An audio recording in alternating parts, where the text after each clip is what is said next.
Мы с вами не понимаем, с каким днем нам придется столкнуться.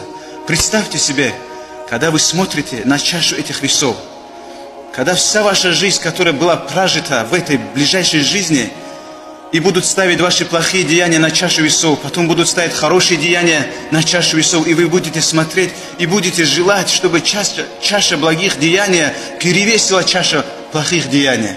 Вот тогда вы будете нуждаться в этом весе. В этом весе будем нуждаться все мы с вами. И этот вес имеет благой нрав. Почему? Потому что быть благонравным человеком – это дело нелегкое. Представьте себе, делать добро тому, кто сделал тебе зло, прощать того, кто тебя предал, давать тому, кто тебе отказал. Сможем мы это делать? Когда одному из нас кто-нибудь в упрек скажет что-нибудь в его адрес, он всю жизнь говорит об этом человеке. Он не может найти в себе силы, чтобы простить его. Вот на такой стадии у нас с вами